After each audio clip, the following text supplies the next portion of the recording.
Every year, the countries of the United Nations assemble for the United Nations Framework Convention on Climate Change, where decision-making countries present, discuss, and decide on solutions to climate change. Or at least, that's the intention. The conference, often referred to as the COP, is now in its 29th year. But COP29, and many that have preceded it, have become not a place for effective climate solutions to be discussed and adopted, but instead a forum for oil and gas companies to do business. And while the transformation of the COP from a global beacon of hope in the fight against climate change to a playground for lobbyists and rich corporations has truly blossomed in the last few years, the foundation was laid at the very beginning. You may never have heard of the Conference of the Parties, or COP, but you've probably heard of some of the agreements that have come out of it. In 1997, at COP3, the Kyoto Protocol was signed, and COP21 in 2015 resulted in the Paris Agreement, two of the most famous and important agreements on climate change ever written. Although COPs didn't begin until 1995, the UNFCCC formed 3 years earlier and began creating protocols and research bodies that would define how its nearly 200 members would approach climate change collectively for the next 3 decades. One of the main items on the docket for COP1 was to decide on the actual rules that would govern future COPs. In previous relevant UN conferences, decisions were made by consensus, with a last resort voting majority that could be implemented if all attempts to reach a consensus had failed. This was fairly standard practice. However, leading up to COP1, a number of countries began to argue that there should be no last resort, that substantial decisions should be made only by consensus. These countries primarily consisted of Saudi Arabia, Kuwait, Nigeria, and Iran, countries whose economies relied and continue to rely heavily on oil and gas. The biggest player among them was Saudi Arabia, but they weren't alone. An American lawyer, Don Perlman, was a member of the Reagan administration and later represented a climate coalition made up of a number of coal and other industry members. According to unclassified documents as well as reporting at the time, Perlman was present constantly at intergovernmental panels on climate change and COPs, and worked as an advisor to Saudi Arabia on how to proceed in these negotiations. Perlman represented the influence of American oil companies and saw Saudi Arabia as a useful tool, a country that could block the advance of climate initiatives that would stymie oil and gas companies, but allow the United States to save face. Perlman and the Saudis developed a strategy that has barely changed to this day: continue to push back in negotiations, but rarely explicitly block reports or decisions. Perlman and other lobbyists would sit next to delegates from Saudi Arabia or Kuwait and pass notes or whisper in their ears during negotiations, prompting them to raise objections. It became so brazen that anyone without a government badge was eventually banned from the chamber in the negotiations leading up to COP1. In the end, the rules of procedure were never decided on. In fact, even 30 years later, they're still in draft form, although they apply to each COP as if they were signed, with the exception of the provision that would allow for a 3/4 majority vote to determine certain decisions. Practically, that has meant that any one country could veto just about any decision, something Saudi Arabia has used numerous times, including preventing the UNFCCC from transitioning to a majority voting system. Despite that, at COP3, the UNFCCC made their first major collective decision when they adopted the Kyoto Protocol on December 11, 1997. The Kyoto Protocol was intended to reduce human-produced greenhouse gas emissions in order to mitigate the effects of climate change. They set a target of 5.2% emissions reductions. Many climate activists saw this as a great first step, an international legally binding treaty, although it was criticized for not going far enough and for having severe economic consequences. But as we know now, 19 years after it was finally ratified in 2005, emissions have continued to go up. They went up 59% between 1990 to 2013. So what went wrong? Let's start with the easy ones. First of all, the goal was going to be a failure from the start. The Intergovernmental Panel on Climate Change released a report in 2007 that said to stay below the target of 2 degrees Celsius and warming, developed countries would need to reduce their emissions by between 10 to 40% by 2020 and 40 to 95% by 2050 in comparison to 1990s levels. Remember, the stated goal was 5.2% and emissions went up. Even if every country had complied perfectly to the protocol, they still would have failed. And spoilers, they did not comply perfectly. Canada increased emissions by 25% from 1990 to 2012. Japan increased by 14% in that same period. The United States did not ratify the agreement, although their emissions increased by only about 8%, marking a better performance than many countries in the regime. Canada's compliance was so bad that when the second round of the protocol began in 2012, Canada left the Kyoto Protocol because staying would have meant paying a $14 billion fine. At the same time, as they withdrew, Canada made a good point. The agreement did not cover the world's two largest emitters, the United States and China, and therefore was not an effective agreement. This non-compliance highlights one of the biggest issues with not only the Kyoto Protocol, but any kind of international work on climate change. If everyone doesn't comply, it reduces the chance that anyone will comply. Japan chose not to join the second commitment period in part because economic rivals like China were not involved. The time frame of the protocol itself crippled not only the short-term goals it had set out, but also played a role in limiting the future success of the global effort against climate change. The protocol was ratified in 2005, and the first emissions target was to be met in 2012. That meant that countries had about 7 years to implement the necessary changes to meet the accord.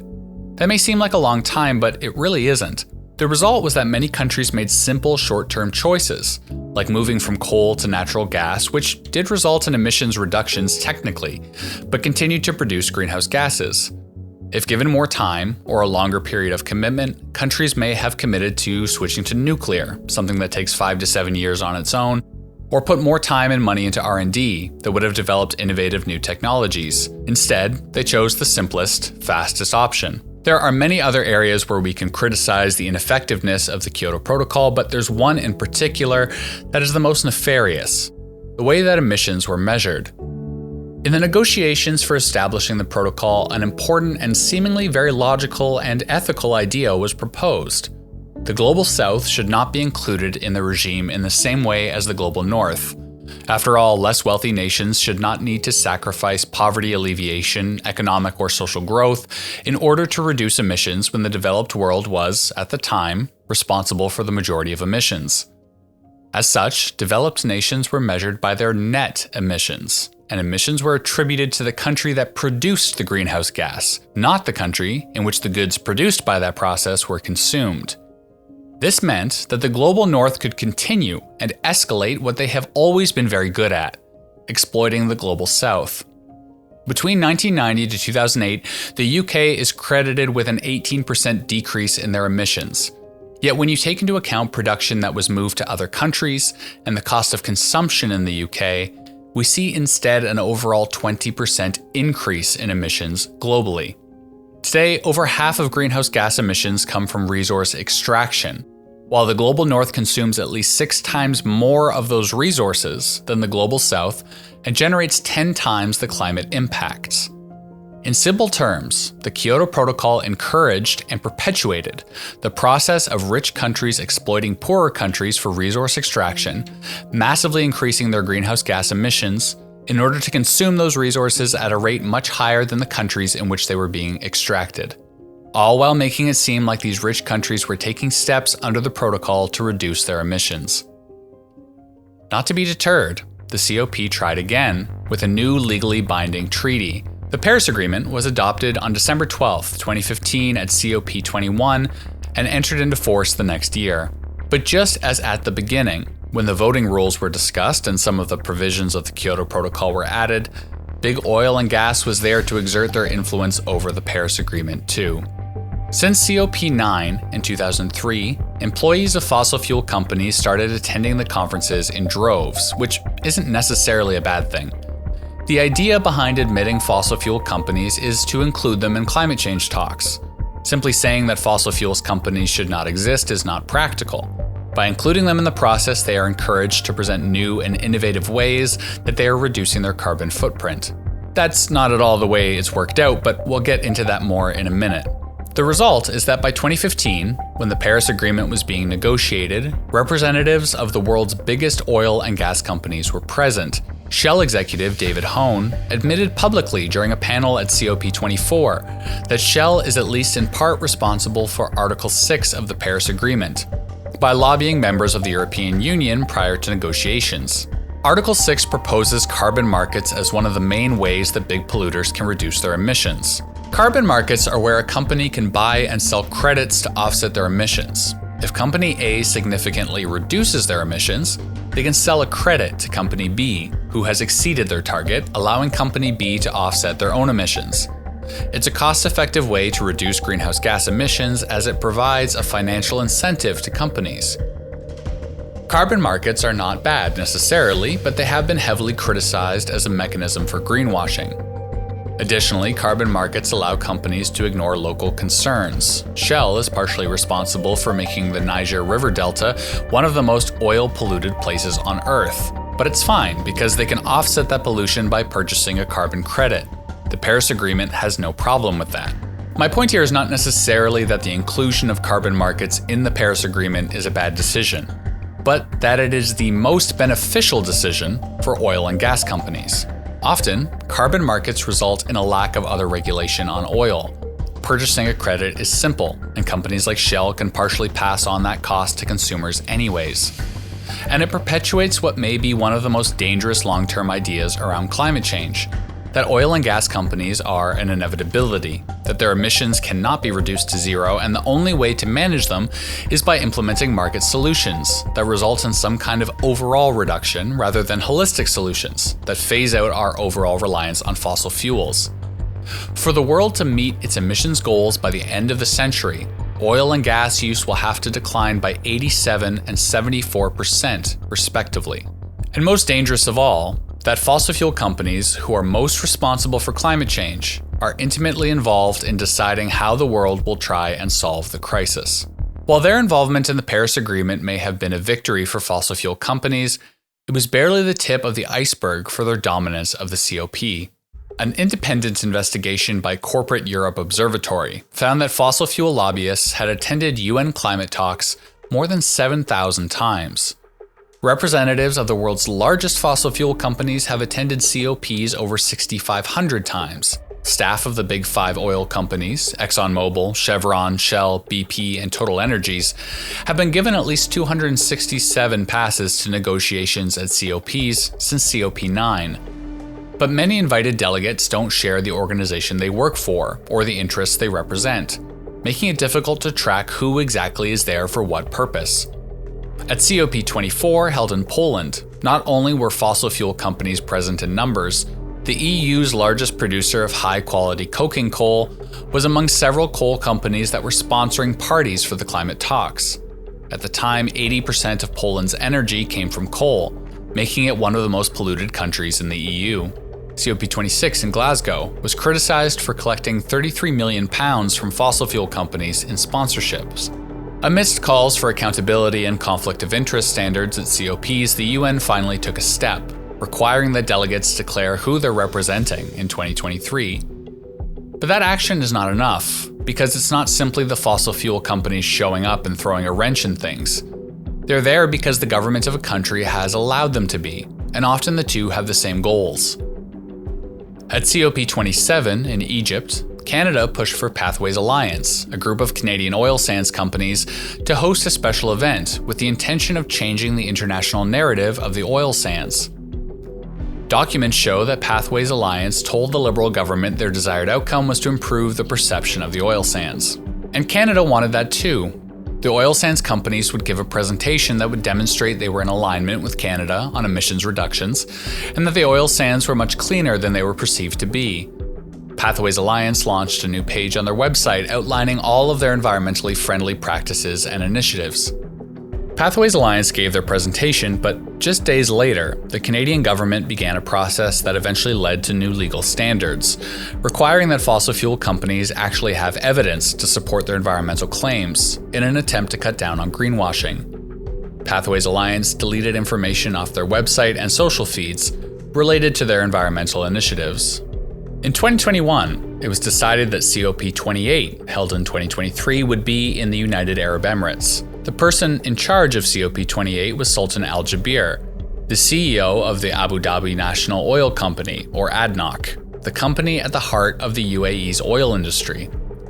His appointment was met with anger, and lawmakers demanded he step down. 27 US Senate and House members wrote, "Having a fossil fuel champion in charge of the world's most important climate negotiations would be like having the CEO of a cigarette conglomerate in charge of global tobacco policy.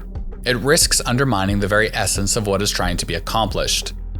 Documents leaked to the BBC showed that before being appointed president of the COP, Al Jaber and his team were planning on lobbying 16 target nations to get oil and gas deals completed at the conference. And COP28 lived up to the concerns. The conference saw a record number of fossil fuel lobbyists. At least 2,456 attended the summit, nearly 4 times more than the previous year. Fossil fuel lobbyists received almost 1,000 more passes than the delegates from the top 10 most climate-vulnerable nations combined. The UAE tripled sponsorship prices, bringing in millions of pounds by offering access and unrivaled networking opportunities with governments and global business leaders. Together, those lobbyists, Al Jaber and ADNOC, transformed COP28 from an international conference on how to solve climate change to something else entirely. A global marketplace where fossil fuel companies could ink lucrative deals.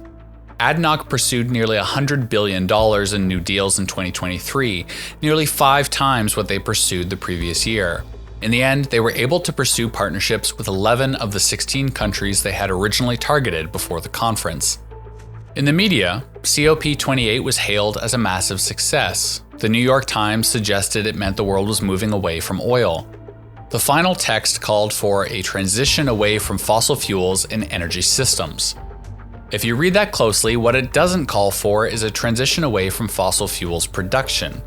Furthermore, natural gas was hailed at the conference as a transitional fuel, another point in which the UN countries have taken a half measure. While energy security is, of course, extremely important, this message about natural gas has encouraged massive expansion of its production in the UAE, Azerbaijan, and other countries, perpetuating a reliance on fossil fuels rather than investment into renewable energy. This language is heavily influenced by the oil and gas companies that aggressively lobby the conferences, and the fossil fuel-dependent countries and leaders that host them, to allow them to appear as if they are meeting emissions targets and fighting climate change while expanding polluting operations. New fossil fuels projects, even natural gas, are incompatible with the goal of keeping warming to 1.5 degrees. So even as the conference was called a success for lowering fossil fuel emissions, ADNOC is on track to increase their oil and gas output by 42% by 2030. What COP28 really accomplished was creating a playbook, but not for fighting climate change, instead for how to get all of the world's major oil and gas players in one spot and make deals. That playbook was passed on to the host of COP29, Azerbaijan, another petro-state and curious choice for an international climate change conference. Over half of Azerbaijan's GDP is from oil and gas, and the UAE and Azerbaijan have become 2 of the biggest players in replacing Russian oil, after sanctions levied on them due to the war in Ukraine. One of ADNOC's deals, likely facilitated at COP28, was a joint venture with SOCAR, Azerbaijan's state energy company. COP29, as with its predecessor, was presided over by a longtime oil exec, Mukhtar Babayev, who spent over 2 decades with SOCAR. Global Witness conducted an undercover investigation where they impersonated an oil and gas investment company. By offering to sponsor COP29, they were able to get meetings with senior officials at SOCAR, with the explicit purpose of brokering oil and gas deals at COP29. At the end of the day, although a global conference makes it easier, if oil and gas companies don't make deals at COP, they'll make them somewhere else. But what is invaluable to them is the impact they can have on how climate change is handled. From the very beginning, at COP1 and the years leading up to it, the fossil fuel industry influenced how decisions were made and what the solutions would be. And in the recent years, the veil has been removed entirely, as COPs are hosted by oil-dependent countries, run by fossil fuel execs, flooded by thousands of fossil fuel lobbyists who push for language and solutions that not only allow them to keep polluting, but to massively expand their operations, claiming they're fighting climate change by prioritizing transitional fuels and on-paper emissions reductions. It leaves us with one conclusion. At the level of the UN, the fight against climate change was doomed before it even began. But there is hope. Countries around the world have seen the writing on the wall for some time now when it comes to the COPs. The lofty dream of these conferences was to be the singular force uniting the world against climate change. But in the wake of their failure, countries have formed their own smaller groups, creating regional climate change initiatives that have, in many cases, been more successful. Specific countries have taken aggressive action. Albania, Iceland, Paraguay, and Norway all produce essentially 100% of their energy from renewable sources, and many countries aren't far behind. Yet at the same time, China, the US, and India are responsible for the majority of the world's emissions. 3 countries that have joined the Paris Agreement and continue to lag far behind its goals.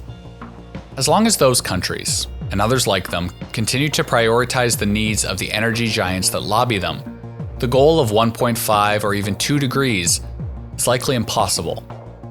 But it's hard to imagine a world where that happens, when the biggest climate change conference in the world is open for making oil deals.